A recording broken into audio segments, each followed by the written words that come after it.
I'm sure we were feeling all kinds of ways at halftime when you looked at the score and Duke was trailing against Tennessee. Cam Boozer and the Duke Blue Devils turned things up and got the win. Hi, everybody. Dick Vitale. Hey, make sure you listen, man. The Locked On Blue Devils with J.J. Jackson. He's awesome, baby.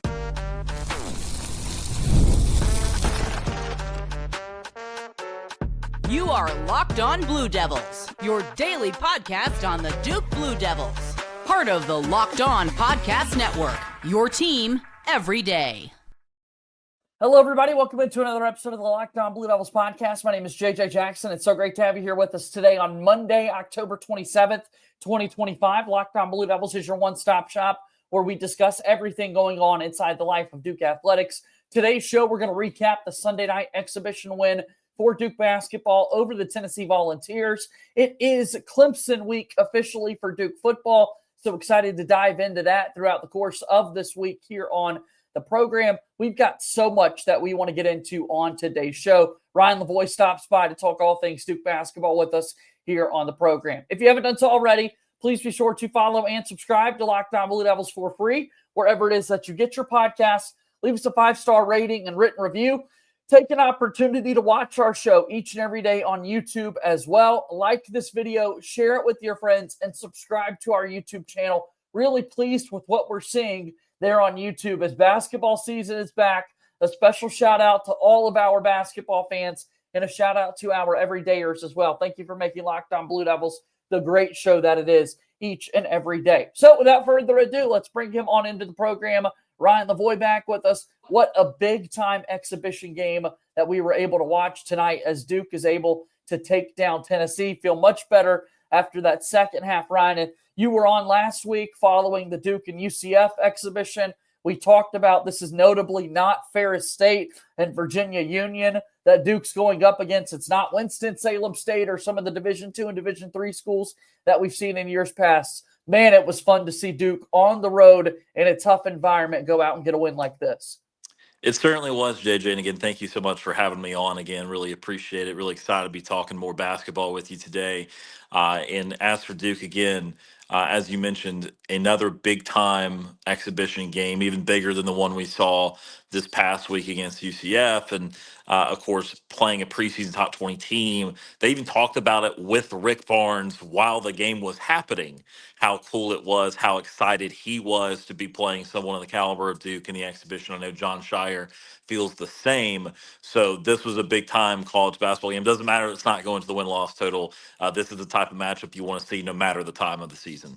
Yeah, the presentation of it all was really fun to have some of the top commentators there on ESPN, Tom Hart, Jimmy Dykes, giving you the action, giving you the call, and Tom Hart very clearly under the weather going from the Kentucky exhibition basketball game on Friday night, Kentucky-Tennessee football on Saturday, and then making it over to Knoxville for this one. Fun to listen to, though, is they brought us the coverage of this game, and everybody kind of wanted to talk about the showdown of stars. Nate Ament from Tennessee was in it until the 11th hour, recruiting-wise, with Duke this past offseason, ultimately chooses the Vols over Duke. And then everybody wanted to talk about Cameron Boozer. How in the world is this guy going to follow up a 33-point, 12-rebound, 4 assists? We talked about all the great freshmen in college basketball. There's a top 3 with DeBonsa, Darren Peterson, and Cameron Boozer. And then Nate Ament's right there behind him. You've got Caleb Wilson from North Carolina as well. We were treated to some high-level basketball from, as Dick Vitale would say, some diaper dandies.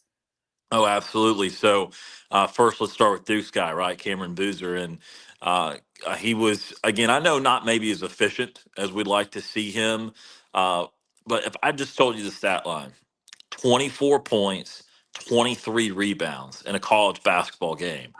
I mean that's an NBA stat line. I mean, that's better than an NBA stat line. No one's getting 23 rebounds on a nightly basis. We would all stop what we're doing if that's the NBA stat line to have a 2020 game like that. So first and foremost, on a day where Duke probably didn't rebound as well as they wanted to or play as well as they wanted to in the paint, at least in the first half, Cameron Boozer was still carrying them in that regard.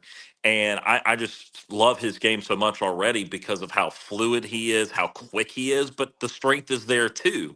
And I feel like in some ways he's got some more quickness to his game than maybe even Cooper Flagg did. And when you combine the strength that he's got, his second jumps, like he misses a shot, he just gets it right back. I mean, he is very, very athletic for his size, for really any size. And so he was incredibly impressive. Oh, by the way, 6 assists with that 2020 game. And I thought with, as far as Nate Ahman, like I felt like um, it was okay early, Yeah. but they made him incredibly inefficient. And I think it goes to how Duke improved throughout this game. That, okay, obviously the first half is not what we're looking for, but the second half, Tennessee was having trouble getting anything. They had a 7 or 8 minute scoreless stretch. So I think pretty clearly Cameron Boozer kind of outclassed anyone on the court, including his guys in the freshman class. Undoubtedly. Jon Scheyer, one hell of a coach, making adjustments like nobody else in the biz. Really impressive to see Duke make those switches that they did after, again, trailing by 6 points at halftime. They came out totally different. Cameron Boozer, to think about that second jump, to think about the stats that he was able to put up against Tennessee. Again, 24 points, 23 rebounds, and the front line that this Tennessee team had. We're talking about Nate Ahman. We're talking about Akpara and Dwayne Brown. And then they have Jalen Carey, Vernon Carey Jr., former Duke star, his younger brother. That's a massive front line that you're going up against. And what a play, what a job that Cameron Boozer was able to do. Even Pat Gongba on the interior made some big plays as well. The size definitely helped this Duke team, but they were absolutely tested in that regard. You're not seeing that type of size on some of the other exhibition options that could have been there in years past. 100%. I mean, that's why it would be a coveted play to play Duke and just react to someone that's that big. But yeah, you're right. Tennessee had some big guys too. When I saw Jalen Carey out there, I was like, I swear Vernon Carey did not have eligibility left. I mean, or maybe he bulked up a little bit. I don't know. I didn't realize he hit the portal a few Yeah, they years look after the identical. fact. But I think that getting that size test is good because again, Duke in general is going to be bigger than everyone they play. But what happens when you play someone that's at least in the ballpark at some of the positions, right? Now, again, to have 6'6" guards, 6'8" guards that are as long as someone like Dame Sarr, who we saw for the first time tonight, that's not going to grow on trees. That's not going to be very common. But again, I think that Duke had to warm up to that challenge, right? I think they were beaten in the paint like 24 to 12 point paints in the or paint points in the first half.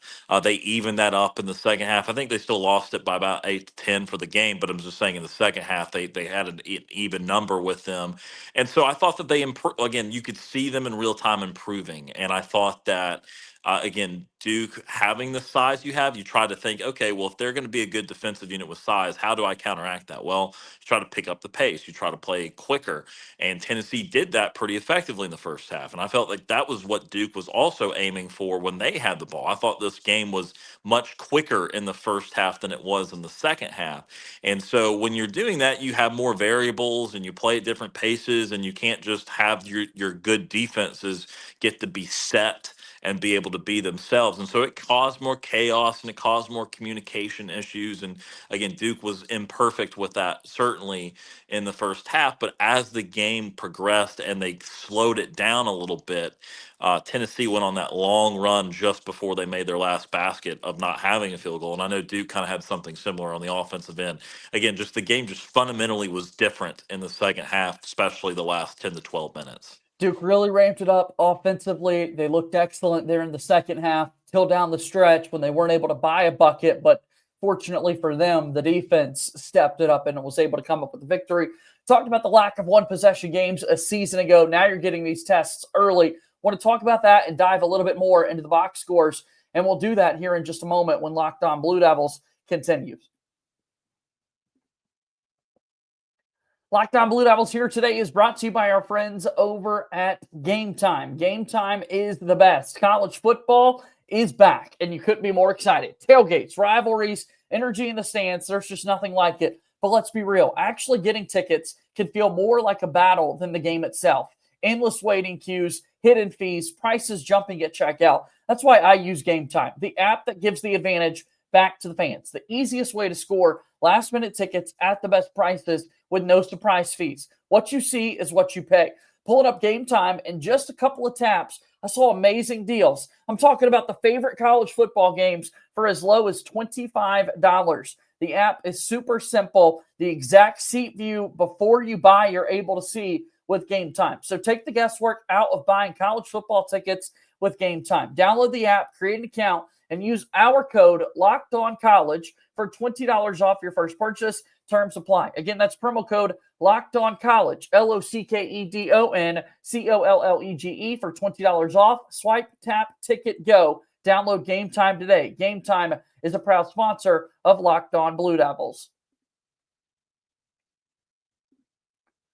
All right, we keep moving forward on the program today. JJ Jackson alongside my friend Ryan Lavoie talking about the Duke basketball victory over the Tennessee Vols. What a big test it was for Duke going on the road.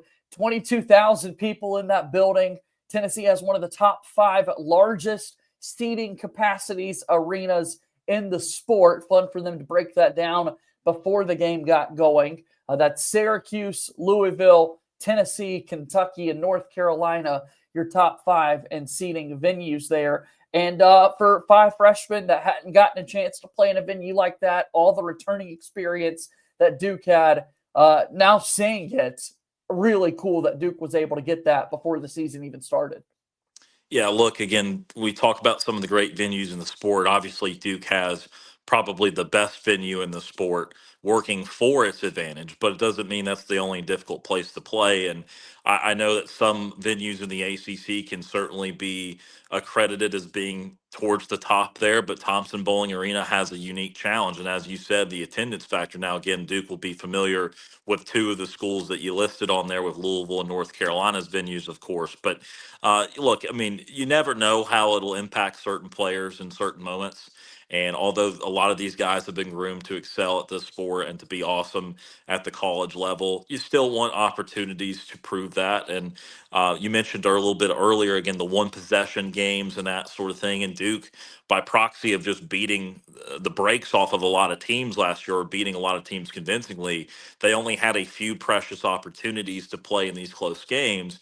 And so when it got down to it, unfortunately, they lost those. But again, I know this wasn't a one possession game, but it was a 3 to 5 point game, or 5 point game or so with a minute or 2 left. And it doesn't get a whole lot closer than that. So to have that experience on the road, and again, I get it. It's not the NCAA tournament. It's not an important rivalry game. Yeah. But still, I mean, that's still a galvanizing experience to kind of let your younger players have the opportunity to experience that for the first time. And again, in a game that unfortunately does not count towards the tournament resume, but still, again, very much so impressed with how they handled that, because, again, they didn't score a lot down the stretch, not the way they wanted to, but it didn't affect their defensive effort. Their defense got better and better throughout the game.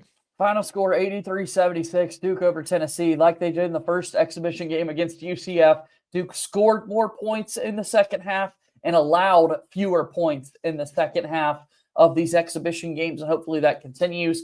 Next Tuesday, first real game of the season for Duke in Charlotte at the Spectrum Center, where the Charlotte Hornets play, when Duke gets set to take on the Texas Longhorns. I want to dive a little bit more into this, because those one possession games, Duke only had 4 of them last year, and they were all 4 losses that Duke had. Kentucky, Kansas, then the Clemson game in the regular season, where Duke finished 19-1 in ACC play, and the final game of the season against Houston. Other than that, Duke was winning comfortably, and to your point, there were several games where they did beat the brakes off their opposition and was able to walk away with a big victory. So really cool to see them kind of close this one out and see different guys contribute a little bit down the stretch. Nick Kamenya was a big star for Duke in the UCF game. Relatively quiet in this one with 7 points, going 2 of 9 from the floor. But it was Pat Gongba who stepped up. We'll get to Isaiah Evans in a second. But Gongba, quiet game against UCF. Here he goes against the big size of Tennessee. Finishes with 15 points and 9 rebounds. And normally 15 points, 9 rebounds as your top post guy is somewhere in the realm of being acceptable. Right. It's just that Cameron Boozer exists, and he's going to excel at everything and most frequently all the time. But I thought it was a big game for Pat. And this game felt like, because we talked about last week on the podcast, we talked about the 2 absences, Dame Sarr and Malik Brown. And I know Dame Sarr came back in this game, but this game felt like, especially in the first half, a game where Malik Brown could have been really utilized. Pat needed to get find his way a little bit, and like I said, again, the faster pace of play was setting up Tennessee for some success there. Once they slowed it down, though, again, Duke leaned on them. And I think that how Pat Gamba plays this year is still going to be incredibly important because, again, let's be honest, Malik has had injury issues for multiple years now in college. So even if he is out there, he's going to give you great defense, great energy, great effort, and he's going to be a very key role player for Duke. But in all likelihood, you're going to be counting on Pat Gamba more than you are Malik Brown. So how complete can Pat Gamba be? And again, I think you're seeing that improvement in him. It helps to have, again, Cameron Boozer alongside of him, but really this team is not complete down low, or at least the best version of it is not complete until we see how it operates with Malik Brown involved also. Duke started the second half with a major scoring run to kind of get back into it, take the lead for the first time in the game, and it was a winged three-pointer for Pat Gamba in that run that kind of helped things going for Duke. So he's even stretching it out a little bit more. Again, he only attempted one three-point shot officially all of last year, was able to go 1 for 1 from three. Funny enough, Akpara for Tennessee had only attempted one three-point shot last season for the Vols, and he went 1 for 1 in the exhibition. I know that Tom Hart and Jimmy Dykes were having fun with both of those guys. You only attempted one all of last year, and both of them made their three-point attempts in this one. Yeah, they actually had pretty similar stat lines. They were both 5 of 6 from the floor.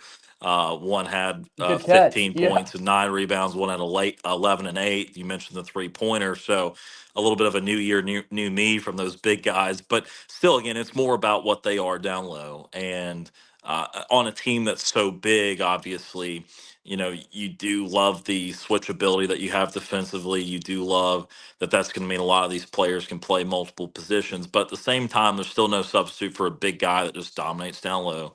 And for as much of the world and as often as it can be Cameron Boozer, because again, it's not like, I'm not going to boldly predict 23 rebounds a night, but I do predict 10 plus. I do think double doubles will come in bunches, and he will do something along these lines often. But always having a big center because last year we know what Kaman Malawach was able to do, and he was able to be an elite rim protector and great rebounder. The offense came and went at times, but again, to be able to replace him, what I think is going to be someone as good, maybe a little better on the offensive end. That is going to be very important for Duke, because I know there's still some guard questions and there's some other things to figure out. No one's perfect here on late October, but I think that Gangba and what they're going to be able to do down low should be, again, a real strength.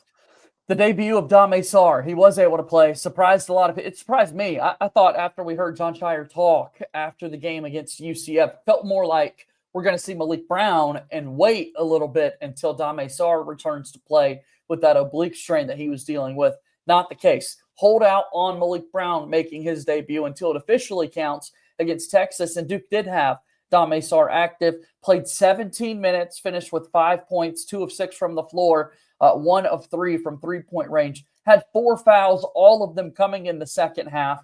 I think that kind of impacted his playing time down the stretch. But goodness gracious, watching him out on the floor, the wingspan is so evident and obvious. It's so clear why Jon Scheyer is obsessed with his defensive ability and the impact he's going to be able to make on that end of the floor. Yeah, it would have been interesting to see if Duke was interested in playing him a little bit more through the foul trouble, because I know he ended up around 17 minutes. But at the same time, again, getting those, he had the opportunity in the first half that they wanted, and second half, he again got a little foul happy. But again, the length on defense is, again, a common theme. That's why it was a little surprising again at first to see Tennessee, who's traditionally not been one of the nation's elite offensive teams, but likes to run a little bit slower. We usually have one scorer go off type of thing. That's why it was a little surprising how the first half played out. But when, again, you think about the pace that was played and both teams trying to have a little bit more of an up and down mentality, it then made it make sense in the second half. Like, no, Duke's okay here. The Duke's okay defensively. They're not having a big problem. They are using this length. And Dame Sarr is going to provide, again, kind of splitting hairs between some of the strengths of some of these players, again, because we're talking about guys with similar size when you're talking about Nick Kaminia and what he's going to be able to do for Duke. Also, it's just that there's probably a little bit more offensive acumen in there, but at the same time, again, when you've got hustle and effort guys, if you have 2, 3 guys around them scoring the ball and being aggressive, like again, I thought Isaiah Evans had a fascinating game tonight. Yeah. If we want to talk a little bit about him, if you've got 2 or 3 scores around you, you can take the guy that's slightly better defensively over the slightly better offensive guy because again, you're trying to complement your lineup in the most appropriate way. I do want to talk about that. You're teeing me up. I want to talk about the guards. We haven't talked a lot about Showtime Slim yet. He had an incredible dunk. Of course, the three-point shots were there for him as well. And then so much guard conversation has to be had always about Caleb Foster and Cayden Boozer. So let's get set to do that after we take our final break here on today's episode of Locked On Blue Devils.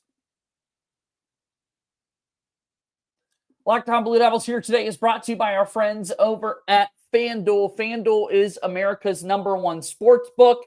And here's our news for you. The NBA, it's back. And there's no better place to get in on NBA action than FanDuel, the official sports betting partner of the NBA. Even if you missed the start of the game or want to ride the hot hand, FanDuel has live bets on everything from who will score the next points to who's going to have double-doubles, all the player props that you could even imagine. Plus, you can even combine your live bets into a same-game parlay for a shot at a bigger payout. It keeps every game exciting, especially when your team's making that big and late push. Monday Night Football, we'll go to football now as a big game. Kansas City Chiefs hosting the Washington Commanders on FanDuel. Kansas City favored by 10.5 points. Go get started. Right now, FanDuel giving new customers $300 in bonus bets when your first $5 bet wins. Head to FanDuel.com to sign up and play your game with FanDuel. FanDuel, the official sports betting partner of the NBA and a proud sponsor of Locked On Blue Devils. All right, I'm JJ Jackson, joined today by Ryan Lavoie. We're talking Duke basketball, a victory over the Tennessee Volunteers, 83-76 from the Food City Center there in Knoxville, Thompson Bowling Arena, as many people know it. And the Blue Devils now get set for their opener against Texas next Tuesday, officially to start the year. Guard play, Isaiah Evans finished with 22 points. He missed his first 2 3-point attempts, then saw a couple go through. You immediately saw him getting into a rhythm. And to open up the second half, we saw him drive the lane, finish strong for a dunk.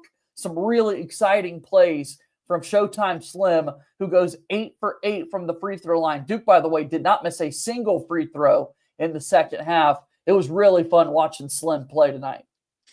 Yeah, and I was going to mention that point because I know Duke at times did not get the free throw shooting they wanted from their guards last year. So to see Isaiah Evans go 8 for 8, the team as a whole 25 of 27 on the night, I mean, you'll take that every single time. I thought that this game was meaningful for him because we talked in the preseason. This guy can shoot. We all know that. And he could probably take just that one talent and make somewhat of an NBA career out of it. But to be a complete player, there's more to it. And that was a complete night from him tonight. It really was. And I think that to be able to even draw 8 foul shots worth of free throw shooting, to have the dunk that you said, I don't think the average fan, quite frankly, unless they're an ACC fan, they watch Duke often, I don't think they were aware that Isaiah Evans could jump like that. Yeah. I mean, this guy's athletic. Like, this is not just a guy that just stands and shoots threes, or at least he doesn't have to be. And so that concentrated effort, yeah, it's not going to go in every time around the rim either, but there's a lot of good that can come from it because also if they have to respect you from the 3-point line or they have to respect your drive, well, guess what? Now they can't just crash, and maybe you will get an extra 3 off per game that you wouldn't have otherwise. So drawing fouls is a good thing.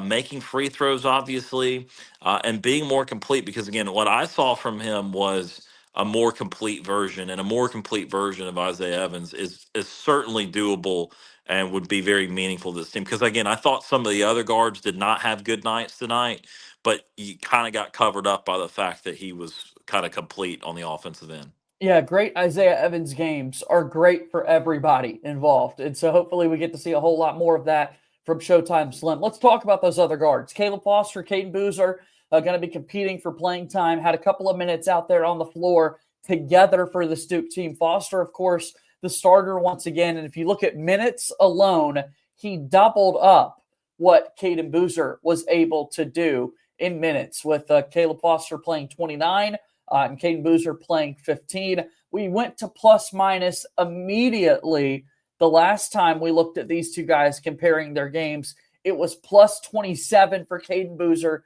compared to just plus 6 for Caleb Foster against UCF. 21 points in favor of Boozer. Tonight, a massive swing. We've got the plus minus up here on the screen for those watching us on YouTube here, Ryan. Cayden Boozer minus 10 in that regard. Caleb Foster plus 8. Now it swings the other way for these two guys.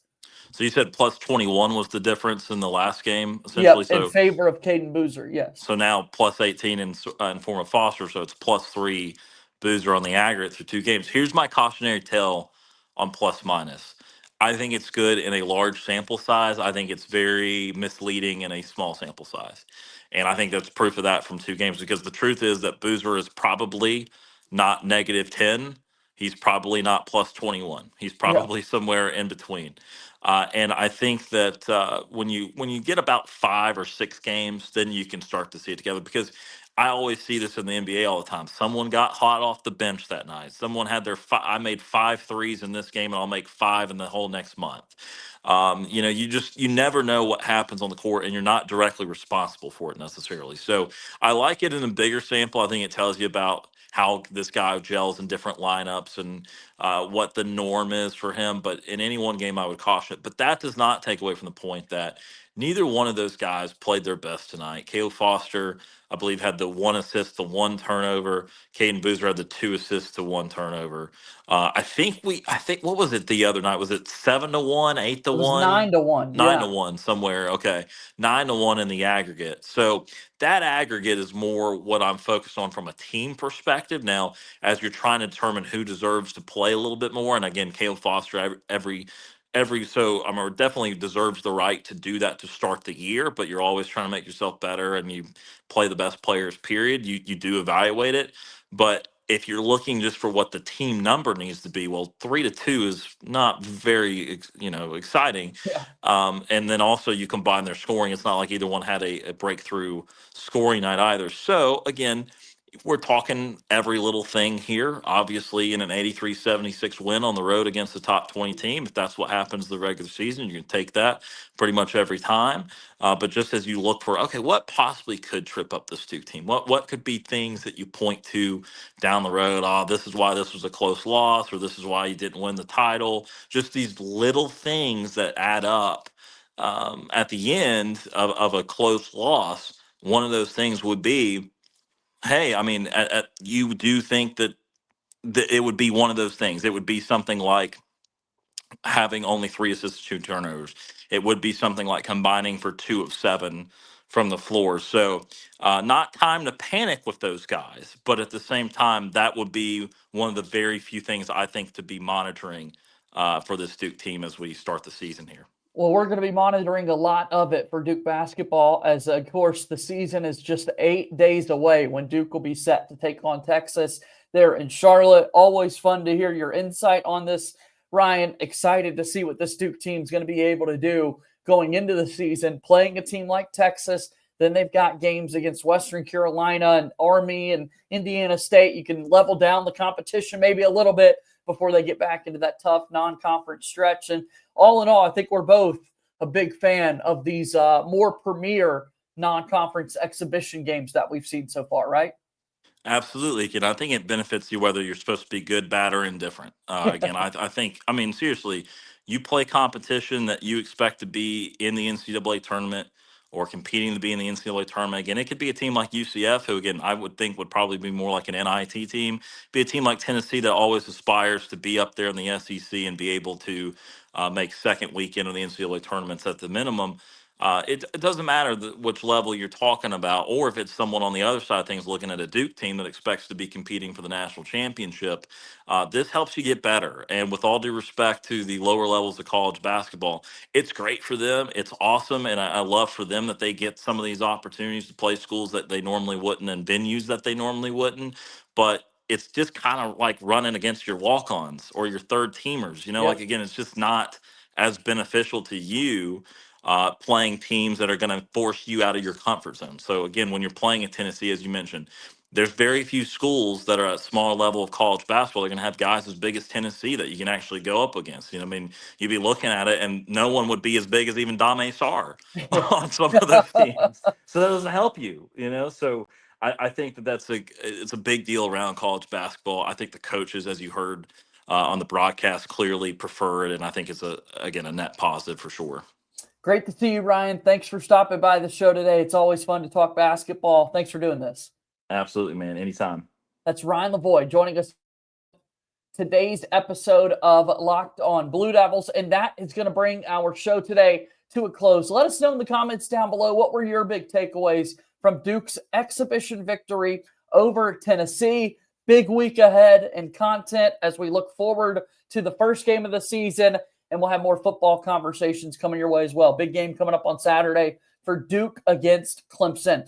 Thanks so much. Be sure to subscribe to us for free wherever it is that you get your podcasts. Subscribe to our YouTube channel. Follow the show on X at LO_Blue Devils. We're on Instagram and TikTok as well. As always, go Duke. I'll talk to you tomorrow. My name is JJ Jackson. Thank you and good day.